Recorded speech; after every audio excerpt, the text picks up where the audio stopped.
Visitors to Castringham Hall in Suffolk will find it almost unchanged from the days when our story took place. They can still see the beautiful old house with its gardens and lake. However, the one thing missing is the ash tree, which used to stand, proud and tall, in front of the house, its branches almost touching the walls. This story begins in the year 1690 with a strange, lonely old woman, Mrs. Mothersole, who was found guilty of being a witch. Sir Matthew Fell, the owner of Castringham Hall at that time, described how she used to climb into the ash tree outside his bedroom every time there was a full moon. He said that she usually carried a strange knife to cut off parts of the tree and that she talked to herself. Once he followed her home, but she disappeared, and when he knocked on the door of her house, she came downstairs in her night clothes looking sleepy. He and the villagers agreed that it was certain she did these things by magic, and so she was hanged. Before she died, she fought and shouted, and her last strange words were, "There will be guests at the hall." After the hanging, Sir Matthew felt uncomfortable and guilty, and he told his friend the vicar about his worries. "You did the right thing, Sir Matthew," were the wise words of the vicar. "I'm sure she was a dangerous woman." Sir Matthew felt happier. That evening, Sir Matthew and the vicar went for a walk in the gardens of Castringham Hall. It was the night of the full moon. As they were returning to the house, Sir Matthew pointed to the ash tree in great surprise. "What kind of animal is that running down the ash tree? It looks very strange." The vicar only saw the moving animal for a moment, but he thought that it had more than 4 legs. He shook his head. "I must be tired," he thought to himself.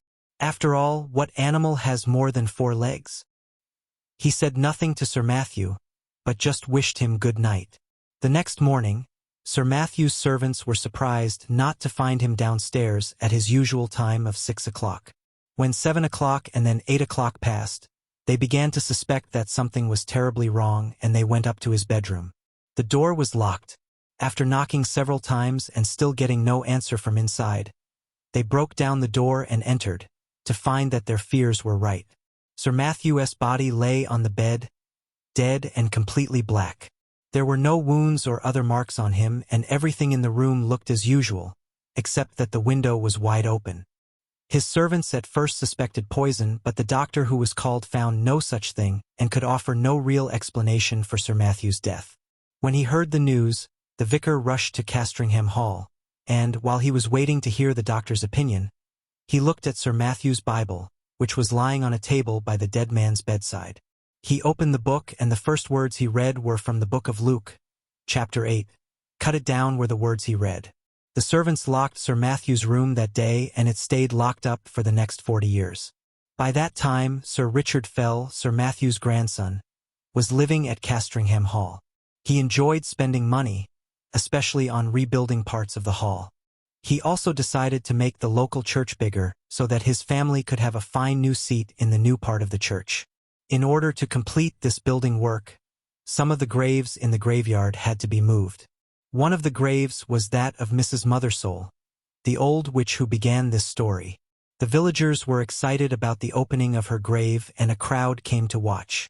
However, they and the workmen were amazed to find the grave completely empty. No body, no bones, no dust. At about this time, Sir Richard started to sleep very badly.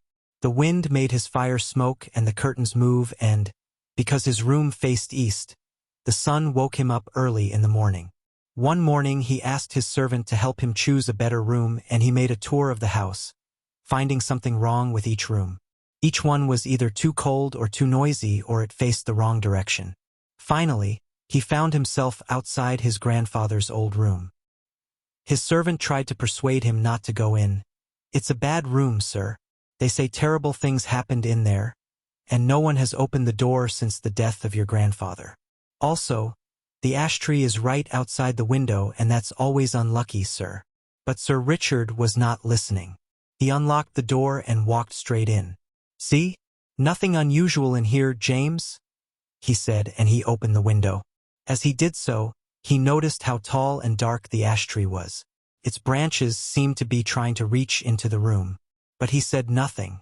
At that moment, a stranger rang the bell at the front door of the hall. The servant brought him up to the bedroom, where Sir Richard was standing, looking around him at the old paintings and old books. "I must apologize for interrupting you, Sir Richard," said the stranger. "But please allow me to introduce myself. My name is William Crome. My grandfather was the vicar here in your grandfather's time. I have some papers to deliver to you." "Delighted to meet you," said Sir Richard. "James, please bring us some wine in the library and then move my clothes and things into this room for me. I will sleep here in future." While he was drinking a glass of wine with William Crome in the library, Sir Richard looked at the papers, many of which belonged to his grandfather. Among them he found the notes made by the old vicar about the day of Sir Matthew's mysterious death. "Well, well," said Sir Richard, laughing quietly. "How very interesting. It seems that my grandfather's Bible gave a piece of advice on the day he died, and your grandfather thought it could be about that old ash tree outside the bedroom window. 'Cut it down,' the good book told him. Those were the first words your grandfather saw when he opened the Bible on the day of my grandfather's death." "Do you still have that old Bible?" asked William Crome. "I'd very much like to see it." Sir Richard found the old Bible easily. "Yes, here it is. A bit dusty, I'm afraid. Let's see what it has to tell me. I'll open it at any page and read the first words I see, just as your grandfather did." He opened the book and his eyes fell on the words, "You shall look for me in the morning, and I shall not be here." Sir Richard was sure that the words were again about the ash tree. The Bible was crying to give him some advice. He ordered some of his servants to cut it down the next day. But Sir Richard did not live to see them cut the ash tree down. That night, at exactly midnight, a strange and terrible animal jumped from Sir Richard's bed, ran silently to the window and disappeared into the shadowy branches of the enormous tree. No one was there to see it, but the next morning they found Sir Richard's body, like his grandfather's, dead and completely black. When William Crome heard the news of his new friend's death, the words from the Bible came back to him, "You shall look for me in the morning, and I shall not be here." He immediately hurried to Castringham Hall, where he found the family and servants crowded round the ash tree. "Sir Richard's last orders were that we should cut down this tree," explained James, and then, in a quieter voice, he went on. "And there's something very strange about that tree, sir. Very strange. It's hollow, and they say something lives inside it." The gardener put his ladder against the tree and climbed up to look inside. As he held a light over the hole, his face suddenly looked so terrified that several of the people watching from below screamed and turned to run. The gardener himself fell off the ladder, dropping his lamp down into the hollow tree, which quickly caught fire. As the tree started to burn, the crowd saw an animal run from the tree. They screamed in horror as they saw its shape and size. It looked like an enormous spider, about the same size as a man's head and covered all over with gray hair. "Look, there's another, and another," someone shouted.